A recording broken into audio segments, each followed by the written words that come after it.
बॉलीवुड पैडीज़ की बात की जाए और अर्ली 2000 के बॉलीवुड के फ़ैशन के बारे में अगर बात की जाए तो करीना कपूर का नाम सबसे ऊपर आता है।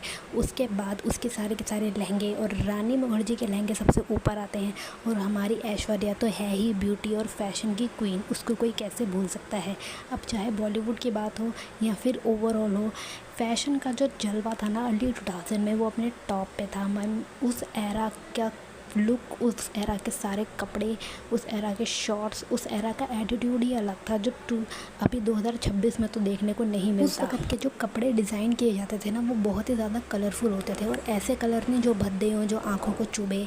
1990-80 के टाइम के ऐसे कलर्स होते थे जो बहुत ही स्टाइलिश होते थे, बहुत अच्छे लगते थे। कलर कॉम्बिनेशन अच्छा होता था, ब्लू का ब्राउन के साथ, येलो का रेड के साथ, बहुत ही अच्छा मेकअप होता था। सारे जो कलर कॉम्बिनेशन है ये आपको याद भी उस एरा की दिलाते हैं, एक सॉफ्ट एरा। उस ज़माने की हवा ही अलग थी, उस ज़माने के लुक्स और तब की अदाएँ। बॉलीवुड ने बहुत सारे फैशन ट्रेंड्स को बनाया है, सिर्फ इंडिया में ही नहीं, अब तो इंडिया के बाहर भी जो चुन्नी वाला स्कैंडिनेवियन स्कार्फ वाला पूरा का पूरा जो ट्रेंड चल रहा है, ये सब बॉलीवुड से ही इन्होंने देखकर पूरा कॉपी करा है, क्योंकि कॉपी करने में तो हॉलीवुड वाले महान हैं। मतलब आप उस ज़माने के कपड़ों की कढ़ाई देख लो, कैसी कढ़ाई होती थी, कैसे कलर कॉम्बिनेशंस होते थे।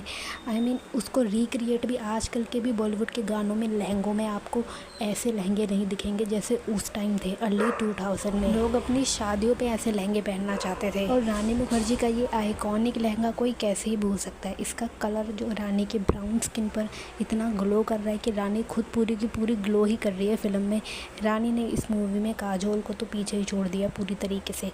और ऐश्वर्या राय के आउटफिट्स की तो क्या बात की जाए, हर मूवी में उसके आउटफिट्स उस ज़माने की हीरोइनें भी एक्चुअली सुंदर हुआ करती थी। मतलब सुंदर लड़कियों को छाट छाट के बॉलीवुड में लाया जाता था। ये नहीं कि किसी भी रैंडम नेपो बेबी को उठा लिया, उसके मुंह पे 10 सर्जरीज करवा दी और उसको बॉलीवुड में इंट्रोड्यूस कर दिया। ऐसा नहीं था। उस ज़माने में अच्छी सुंदर लड़कियां ही फेमस होती थी और उनके में एक्टिंग स्किल्स भी बहुत अच्छी होती थी और वो कैमरे पे बहुत अच्छी लगती थी। उनका चेहरा बना ही कैमरे के लिए था। उनकी आँखों का कलर, आई मीन रानी मुखर्जी की आंखों का कलर तो दुनिया में सबसे बेस्ट है। हुए बाल, मतलब बॉलीवुड की हमारे हीरोइनों के बाल तो दुनिया में सबसे बेस्ट हैं। और हमारी प्यारी बेबो करीना कपूर को कोई कैसे भूल सकता है। बॉलीवुड की आइकॉन, उस ज़माने की सबसे ज़्यादा सुंदर हीरोइन और सबसे अच्छे कपड़े वो पहनती थी, सबसे अच्छा फैशन सेंस। और ब्लॉन्ड बालों का जो ट्रेंड था वो तो बेबो ने ही चलाया था और उस पर अच्छा भी लगता था। अब दीपिका पादुकोण ब्लॉन्ड करवा लेगी तो अच्छा नहीं लगेगी, लेकिन करीना पे एकदम टॉप।